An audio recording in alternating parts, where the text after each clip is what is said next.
മലയാള സിനിമയിൽ scientific accuracy അഥവാ ശാസ്ത്രീയമായ കൃത്യത അങ്ങിങ്ങായി കണ്ടുവരുന്നു എന്നത് വളരെ സന്തോഷമുള്ള കാര്യമാണ്. പൂർണ്ണമായും അല്ലെങ്കിൽ കൂടി ഔട്ട്സ്റ്റാൻഡിംഗ് ലെവലിൽ ഫോറൻസിക് രംഗങ്ങളൊക്കെ വന്നു തുടങ്ങിയിരിക്കുന്നു. ഈയിടെയാണ് 2022 ഇറങ്ങിയ സുരാജ് വെഞ്ഞാറമൂട്, അലൻസിയർ, ദീപക് പറമ്പോൾ, സുദേവ് നായർ തുടങ്ങിയവർ അഭിനയിച്ച crime investigation thriller cinema heaven കണ്ടത്. ഒരു പോലീസ് ഉദ്യോഗസ്ഥൻ്റെ സ്വകാര്യ ജീവിതവും മാനസിക വിഷമങ്ങളും അതോടൊപ്പം ഒരു ക്രൈം ഇൻവെസ്റ്റിഗേഷൻ കൂടി വരുമ്പോൾ വളരെ ഭംഗിയായി ക്രാഫ്റ്റ് ചെയ്തിരിക്കുന്ന മലയാളത്തിലെ മികച്ച ത്രില്ലറുകളിലൊന്ന്. യൂട്യൂബിൽ നോക്കിയപ്പോൾ ഹെവൻ സിനിമയുടെ ഹിഡൻ ഡീറ്റെയിൽസോ എക്സ്പ്ലനേഷനോ ഒന്നും തന്നെ കാണാൻ കഴിഞ്ഞില്ല. സോ ഇന്ന് ഹെവൻ ഒന്ന് ചികഞ്ഞു നോക്കാം. ഹെവി സ്പോയിലേഴ്സാണ് ഇനി അങ്ങോട്ട്. അതുകൊണ്ട് സിനിമ കാണാത്തവർ ദയവ് ചെയ്ത് സിനിമ കണ്ടതിന് ശേഷം മാത്രം വീഡിയോ കാണുക. ഇതൊരു മികച്ച ക്രൈം ത്രില്ലർ സിനിമ തന്നെയാണ്. NCC ക്യാമ്പിന് താമരക്കണ്ടം വനത്തിലേക്ക് എത്തുന്ന വിദ്യാർത്ഥികളിൽ 2 പേർ അപ്രതീക്ഷിതമായി കാണുന്ന ജീർണിച്ച ഒരു ശവശരീരത്തിൽ നിന്നുമാണ് സിനിമ ആരംഭിക്കുന്നത്. പിന്നീട് അവിടെ പോലീസ് എത്തിച്ചേരുകയും ഈ ശവശരീരത്തെ ഫോറൻസിക് ഉദ്യോഗസ്ഥർ പരിശോധിക്കുന്നതുമാണ് കാണിക്കുന്നത്. വളരെ കൃത്യതയോടെയാണ് ഈ രംഗങ്ങൾ കാണിച്ചിരിക്കുന്നത്. ജീർണിച്ച ശവത്തിൻ്റെ ഈർപ്പം നിലനിൽക്കുന്നതും എന്നാൽ ചൂട് നിലനിൽക്കാൻ സാധ്യതയുള്ളതുമായ ഭാഗങ്ങളാണ് ഫോറൻസിക് എൻഡമോളജിസ്റ്റ് പരിശോധിക്കുന്നതായി ആദ്യം കാണിക്കുന്നത്. ഒരു ഓഫീസർ ഈ ശവത്തിൻ്റെ മുഖം പരിശോധിക്കുന്നതായും മറ്റൊരു ഓഫീസർ ശവത്തിൻ്റെ അരയിലെ ബെൽറ്റ് മാറ്റി ഗ്രോയിൻ അഥവാ അടിവയർ ഭാഗം പരിശോധിക്കുന്നതായും കാണിച്ചിട്ടുണ്ട്. ഈ ഭാഗങ്ങൾ ഒരു ആക്സിഡൻ്റലി സെലക്ട് ചെയ്തതല്ല. ഒരു ജീർണിച്ച ശവശരീരത്തിൽ പുഴുക്കൾ വളരാൻ ഏറ്റവും കൂടുതൽ സാധ്യതയുള്ളത് ഈ ഭാഗങ്ങളിൽ തന്നെയാണ്. ഒപ്പം ശവശരീരം കിടക്കുന്നതിന് ചുറ്റുഭാഗത്ത് തെളിവുകൾ അന്വേഷിച്ച് മറ്റൊരു ഓഫീസർ ലെൻസുമായി നടന്ന് പരിശോധിക്കുന്നതും കാണാം. സിനിമ കാണുന്ന എല്ലാവരും ഇത് ശ്രദ്ധിക്കണമെന്നില്ല. ജീർണിച്ച ശവശരീരത്തിൽ നിന്നും അതിൽ വളരുന്ന പുഴുക്കളെ കളക്ട് ചെയ്യുന്ന രംഗം കാണിച്ചിട്ടുണ്ട്. ആ പുഴുക്കളെ കളക്ട് ചെയ്യുന്നത് അടിവയർ ഭാഗത്തു നിന്നുമാണ്. ശ്രദ്ധിച്ചു നോക്കിയാൽ മരിച്ചയാളുടെ അരയിലുള്ള ബെൽറ്റ് കാണാൻ സാധിക്കും. ഒരു മെറ്റൽ സ്പാച്ചുല ഉപയോഗിച്ച് ആ പുഴുക്കളെ എടുത്തതിന് ശേഷം ഒരു ഗ്ലാസ് ബോട്ടിലേക്ക് മാറ്റുന്നുണ്ട്. ആ ഗ്ലാസ് ബോട്ടിലിൽ നിറമില്ലാത്തൊരു ദ്രാവകം കാണാൻ കഴിയും. അത് 70 മുതൽ 95% വരെ സാന്ദ്രതയുള്ള എത്തനോളാണ്. പുഴുക്കളെ അങ്ങനെ മാറ്റുന്നത് തുടർന്നുള്ള പുഴുക്കളുടെ വളർച്ച തടയാനും അപ്പോഴത്തെ പുഴുവിൻ്റെ വലിപ്പവും അവസ്ഥയും നിലനിർത്താനും കൂടിയാണ്. അങ്ങനെ കളക്ട് ചെയ്ത് അനലൈസ് ചെയ്യുന്നതിലൂടെ മരണം നടന്നിട്ട് എത്ര സമയമായി, മരണത്തിന് ശേഷം ശരീരത്തെ എങ്ങോട്ടെങ്കിലും മാറ്റിയിരുന്നോ, ശരീരത്തിലുണ്ടായിരുന്ന മുറിവുകൾ മരണത്തിന് മുൻപുള്ളതാണോ മരണത്തിന് ശേഷമുള്ളതാണോ, ശവശരീരം ജീർണിച്ച് തുടങ്ങുമ്പോഴുള്ള ചുറ്റുപാടിൻ്റെ അവസ്ഥ, ഇങ്ങനെ ഒരുപാട് കാര്യങ്ങൾ കണ്ടെത്താൻ കഴിയും. അതൊക്കെ സിനിമയിൽ പിന്നീട് പറയുന്നുമുണ്ട്. ഈ ഫോറൻസിക് സീനിൽ ചെറിയൊരു മിസ്റ്റേക്ക് തോന്നിയത് ട്വീസേഴ്സ് ഉപയോഗിച്ച് ശവശരീരത്തിൻ്റെ നഖത്തിനടിയിലെ മണ്ണും മറ്റ് അവശിഷ്ടങ്ങളും എടുക്കുന്നതാണ്. ട്വീസേഴ്സ് ഉപയോഗിക്കാറില്ല എന്നല്ല, പക്ഷേ ടൂത്ത് പിക്കോ സ്കാൽപ്പലോ ബ്രഷോ ഉപയോഗിച്ചാണ് നഖത്തിനടിയിൽ നിന്നും ഇത്തരം അവശിഷ്ടങ്ങൾ കളക്ട് ചെയ്യുന്നത്. കാട്ടിലെ മണ്ണിൽ പതിഞ്ഞ ഫുട്വെയറിൻ്റെ ഇംപ്രഷൻ എടുക്കുന്ന സീൻ, ഫുട്വെയർ ഇംപ്രഷൻ കാസ്റ്റിംഗ്, അത് പ്ലാസ്റ്റർ ഓഫ് പാരീസ് ആണെന്ന് കരുതരുത്. അത് ഡെൻ്റൽ സ്റ്റോൺ പൗഡർ ഉപയോഗിക്കുകയാണ്. Plaster of Paris foot impression കാസ്റ്റിങ്ങിന് നല്ലൊരു ഓപ്ഷൻ അല്ല, പ്രത്യേകിച്ച് മണ്ണിൽ പതിഞ്ഞിരിക്കുന്ന ഫുട് പ്രിൻ്റ് എടുക്കാൻ. Plaster of Paris, dental stone powder, ഇത് രണ്ടും കെമിക്കലി കാൽസ്യം സൾഫേറ്റ് ഹെമിഹൈഡ്രേറ്റ് തന്നെയാണ്. പക്ഷേ കൂടുതൽ യൂണിഫോം ക്രിസ്റ്റൽ സ്ട്രക്ചർ അഥവാ ഒരുപോലെയുള്ള നേർത്ത തരികളുള്ള ഘടന ഡെൻ്റൽ സ്റ്റോൺ പൗഡറിനാണ്. സിനിമയിൽ കാണിച്ചിരിക്കുന്നത് ഒരു ഫ്രെയിം വെച്ച് അടയാളപ്പെടുത്തി ഇംപ്രഷൻ എടുക്കുന്നത് വളരെ കൃത്യതയോടെ തന്നെയാണ്. ഫുട് പ്രിൻറ്റിൻ്റെ വ്യത്യസ്തമായ ആംഗിളുകളിൽ നിന്നുള്ള ഫോട്ടോസ് എടുത്തതിന് ശേഷം ഫോറൻസിക് ഉദ്യോഗസ്ഥർ ചെയ്യുന്ന ഒരു പ്രോസസ്സാണിത്. DYSP റാങ്കിലുള്ള പോലീസ് ഓഫീസർക്ക് ഫോറൻസിക് ഉദ്യോഗസ്ഥ ഒരു ജീർണിച്ച ശവശരീരത്തിൽ നിന്നും കിട്ടുന്ന പുഴുക്കളുടെ ഘടനയിൽ നിന്നും ശവത്തിൻ്റെ കാലപ്പഴക്കം നിർണ്ണയിക്കുന്നത് എങ്ങനെയാണെന്ന് എക്സ്പ്ലെയിൻ ചെയ്തു കൊടുക്കുന്നത് ഒട്ടും റിയലിസ്റ്റിക് അല്ല. അതൊക്കെ ഒരു DYSP ഓഫീസർക്ക് അറിയാമായിരിക്കുമല്ലോ. പക്ഷേ ഈ രംഗം ഇല്ലായിരുന്നെങ്കിൽ പ്രേക്ഷകന് ചിലപ്പോൾ ഒരുപാട് സംശയങ്ങൾ വന്നേനെ. എന്നിരുന്നാലും ഇത് മറ്റൊരു രീതിയിൽ എക്സിക്യൂട്ട് ചെയ്യാവുന്നതായിരുന്നു. DYSPക്ക് ഫോറൻസിക് എൻഡമോളജിസ്റ്റ് കൈമാറുന്ന ലാബ് റിസൾട്ട് സർട്ടിഫിക്കറ്റിൽ admissible under section 293 of CRFC എന്ന് കാണാം. ഉദ്ദേശിച്ചത് CRPC ആയിരിക്കണം, ടൈപ്പ് ചെയ്തപ്പോൾ തെറ്റ് വന്നതും ആയിരിക്കാം. ഈ സെക്ഷൻ 293 ഓഫ് CRPC എന്ന് പറയുന്നത് ഗവൺമെൻറ് സയൻറ്റിഫിക് എക്സ്പേർട്ട് തരുന്ന റിപ്പോർട്ടുകൾ തെളിവായി പരിഗണിക്കാമെന്നും തുടർന്നുള്ള അന്വേഷണത്തിലും ഈ എക്സ്പേർട്ടിൻ്റെ പ്രസൻസ് ഇല്ലാതെ തന്നെ കോടതിയിൽ സമർപ്പിക്കാൻ കഴിയുമെന്നുമാണ്. തുടർന്ന് സിനിമയിൽ കേസന്വേഷണത്തിൻ്റെ ഭാഗമായി ഈ റിപ്പോർട്ട് പോലീസ് ഉദ്യോഗസ്ഥർ പലയിടത്തും ഉപയോഗിക്കുന്നുമുണ്ട്. ഇവിടെ തോന്നിയ മിസ്റ്റേക്ക്, ഈ ലാബ് റിസൾട്ട് സർട്ടിഫിക്കറ്റിൽ ഒരിടത്തും ഈ സർട്ടിഫിക്കറ്റായി ബന്ധപ്പെട്ട ക്രൈം നമ്പർ, കളക്ട് ചെയ്ത specimen type, lab reference number, collect ചെയ്തിരുന്ന സീൻ ഡീറ്റെയിൽസ്, നടത്തിയ അനാലിസിസ് മെത്തേഡ്, ഇതൊന്നും കൊടുത്തിട്ടില്ല. ആകെ ടെസ്റ്റിലെ ഒബ്സർവേഷൻ അല്ലെങ്കിൽ റിമാർക്ക് മാത്രമാണ് കൊടുത്തിരിക്കുന്നത്. അത് ശ്രദ്ധിക്കേണ്ടതായിരുന്നു. മറ്റൊരു ഓഫീസർക്ക് ഈ റിപ്പോർട്ട് കണ്ടാൽ അവർക്കിത് ഏത് കേസുമായി ബന്ധപ്പെട്ടതാണെന്നൊന്നും പിടികിട്ടില്ല.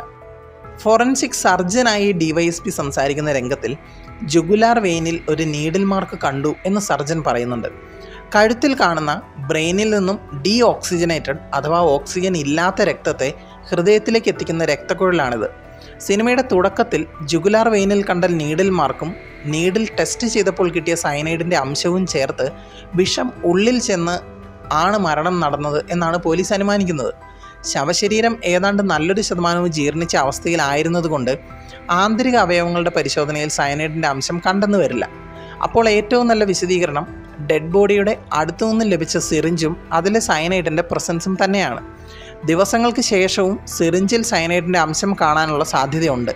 പക്ഷേ ഇവിടെ ഒരു ചെറിയ പ്രശ്നമുണ്ട്. ശവശരീരം അഴുകിപ്പോയെങ്കിലും ഫോറൻസിക് സർജൻ പറഞ്ഞതനുസരിച്ച് ജുഗുലാർ വെയിനിൽ നീഡിൽ മാർക്ക് കണ്ടു എന്നാണ്. അതായത് ഒരു നീഡിൽ മാർക്ക് കാണുവാൻ കഴിയുന്ന രീതിയിൽ തന്നെയായിരുന്നു ആ ഭാഗങ്ങൾ ജീർണിച്ചു തുടങ്ങിയിരുന്നത്. അങ്ങനെയാണെങ്കിൽ സയനൈഡ് കുത്തിവെക്കുമ്പോൾ നീഡിൽ മാർക്ക് കണ്ട ഭാഗത്ത് സെൽ നെക്രോസിസ് അഥവാ കോശങ്ങൾ മരിച്ചിരിക്കുന്നത് ആ ഭാഗങ്ങളിൽ കൂടുതലായി കണ്ടേനെ. 25 വർഷം എക്സ്പീരിയൻസ് ഉള്ള ഫോറൻസിക് സർജന് അത് എളുപ്പത്തിൽ തിരിച്ചറിയുവാനും സാധിക്കും. അങ്ങനെ കാണാതെ തന്നെ പോയിസൺ ഉള്ളിൽ ചെന്നാണ് ആൾ മരിച്ചത് എന്നുള്ള റിമാർക്ക് പറയുന്നത് ഒരു മിസ്റ്റേക്കാണ്. ഷൂ പ്രിൻറ്റുമായി കമ്പനിയിൽ അന്വേഷണത്തിന് ചെല്ലുമ്പോൾ നടക്കുന്ന ഡിസ്കഷനിൽ മേശപ്പുറത്ത് അതേ ഷൂ വെച്ചിരിക്കുന്നത് കാണാം. പിന്നീട് കൊലപാതകം നടന്നതിന് ശേഷം ശവം ഉപേക്ഷിക്കാൻ പോകുമ്പോൾ ഈ ഷൂ കാണിക്കുന്നുമുണ്ട്. CI പീറ്റർ പോലീസ് സ്റ്റേഷനിൽ ചെല്ലുമ്പോൾ ഒരു റോബറി കേസാണെന്ന് പറഞ്ഞ് ഒരു കേസിൽ ഒത്തുതീർപ്പാക്കുന്ന രംഗം. അതിൽ സെക്സ് വർക്കറായ പെൺകുട്ടിക്കെതിരെ ഇമ്മോറൽ ട്രാഫിക്കിങ്ങിന് കേസെടുക്കണം എന്ന് പറയുമ്പോൾ CI പറയുന്നത് 376 IPS വെച്ച് കേസെടുക്കേണ്ടത് ഇവനെതിരെയാണെന്നാണ്. 376 IPC എന്നത് ഇന്ത്യൻ പീനൽ കോഡിലെ പണിഷ്മെൻറ്റ് ഫോർ റേപ്പ് ആണ്.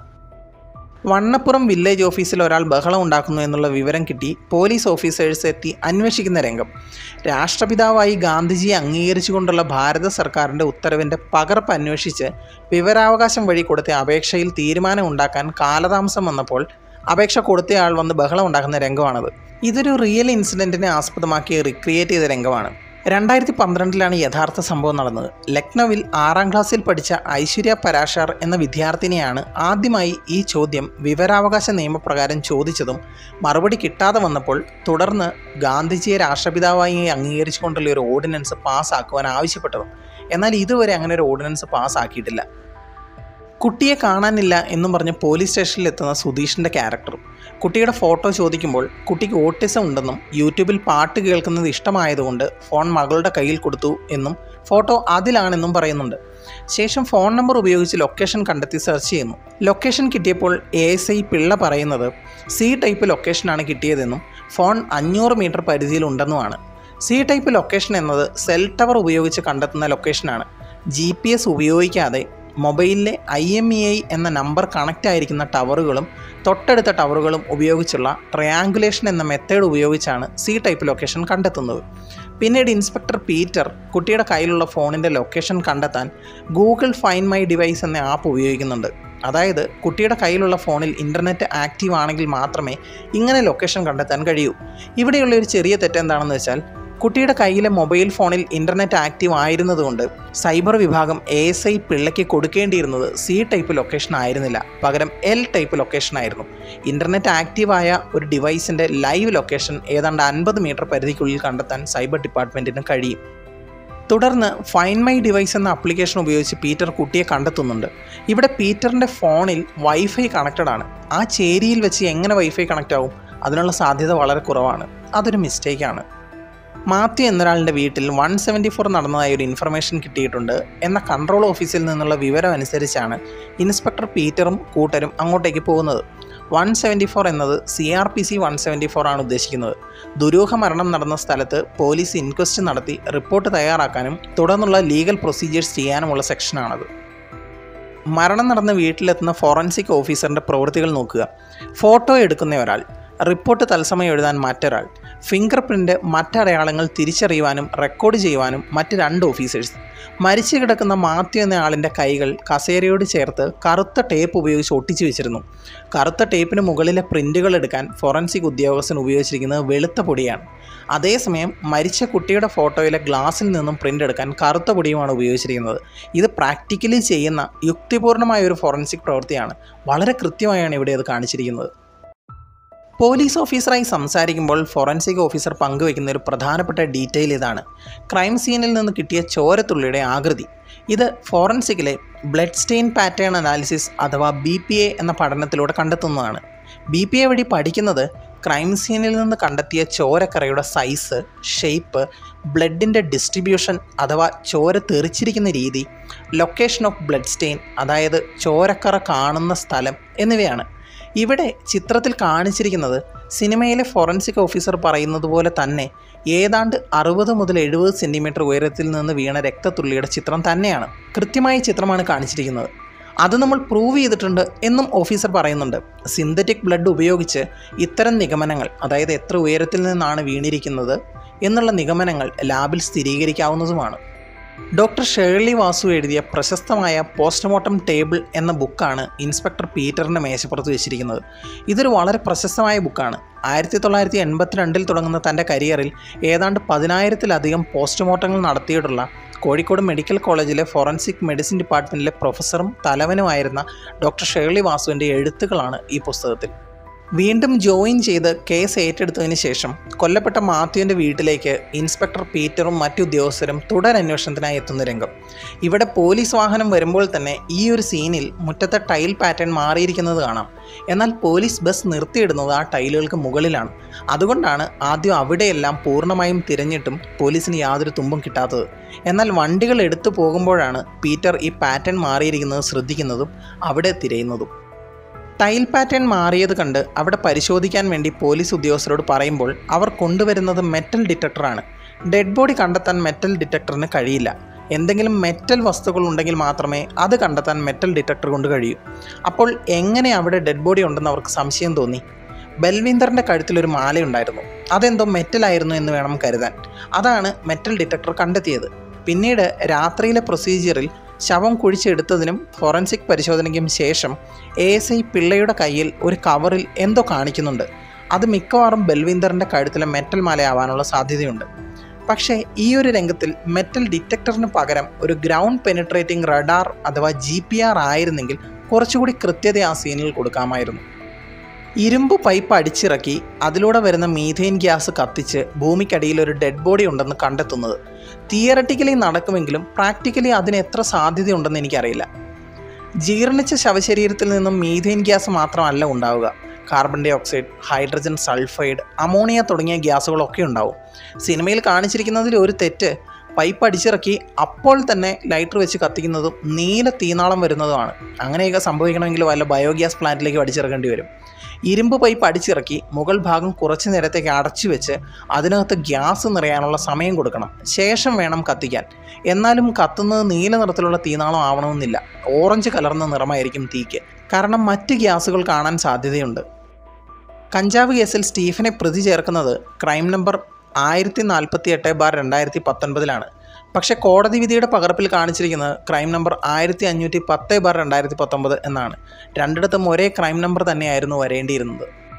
സിനിമയിലെ ക്രൈം: പൂർണ്ണ ആരോഗ്യവാനായ ഒരാളെ കെട്ടിയിട്ട് അയാളുടെ കഴുത്തിലെ തലച്ചോറിൽ നിന്നും ഹൃദയത്തിലേക്ക് രക്തം കൊണ്ടുപോകുന്ന ജുഗുലാർ വെയിൻ അഥവാ ജുഗുലാർ സിരയിലേക്ക് സിറിഞ്ചിൽ കാറ്റ് നിറച്ച് അത് കുത്തിവെച്ച് കൊല്ലുന്ന രംഗം. ഇവിടെ സംഭവിക്കുന്നത് രക്തക്കുഴലിൽ വായു കുമിളയുണ്ടായി രക്തയോട്ടത്തെ തടയുകയും അതുവഴി ഹൃദയസ്തംഭനം ഉണ്ടാവുകയുമാണ്. ഇത് പ്രാക്ടിക്കലി ചെയ്ത ഒരാളെ കൊല്ലാൻ കഴിയുന്ന രീതിയാണെങ്കിലും സിനിമയിൽ കാണിച്ചതിൽ കൃത്യതക്കുറവുണ്ട്. 1. പീറ്റർ ഉപയോഗിക്കുന്നത് 10 ml സിറിഞ്ചാണ്. 2. കുത്തിവെക്കുന്ന രീതി. ഈ 2 കാര്യങ്ങളിലെയും തെറ്റെന്താണെന്ന് ഞാൻ പറയുന്നില്ല. കാരണം ക്രൈം പ്രൊമോട്ട് ചെയ്യുക എന്നൊരു ഉദ്ദേശം എനിക്കില്ല. 10 ml എയർ ആരോഗ്യമുള്ള ഒരാളുടെ ശരീരത്തിലേക്ക് കുത്തിവെച്ചാൽ അയാൾക്ക് അറ്റാക്ക് ഉണ്ടാവുകയൊന്നുമില്ല. അത് ബ്ലഡിൽ അലിഞ്ഞു ചേരുകയുള്ളൂ. പക്ഷേ ജുഗുലാർ വെയിനിൽ ഇഞ്ചക്റ്റ് ചെയ്യുന്നത് പീറ്റർ എത്രത്തോളം എക്സ്പീരിയൻസ്ഡ് ആണെന്നുള്ളതിന് തെളിവാണ്.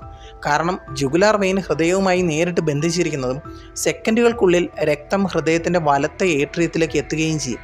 ഇതിലെ രസകരമായൊരു കാര്യം എന്താണെന്ന് വെച്ചാൽ ഇങ്ങനെ കൊന്നാൽ എളുപ്പത്തിൽ ഫോറൻസിക് ഡിപ്പാർട്ട്മെൻറ്റിന് അത് കണ്ടെത്താൻ കഴിയുമെന്നുള്ളതാണ്. കാരണം ഫോറൻസിക് ഓഫീസേഴ്സ് പോസ്റ്റ്മോർട്ടം നടത്തുമ്പോൾ വീനസ് എയർ എംബോളിസം അഥവാ സിരകളിൽ വായു കുമിളകളുടെ സാന്നിധ്യം ഒക്കെ കൃത്യമായി ശ്രദ്ധിക്കുന്നതാണ്. പക്ഷേ കൊലപാതകത്തിന് ശേഷം ഫ്രീസറിൽ സൂക്ഷിക്കുന്നത് ഒരു ബുദ്ധിപരമായ നീക്കമാണ്.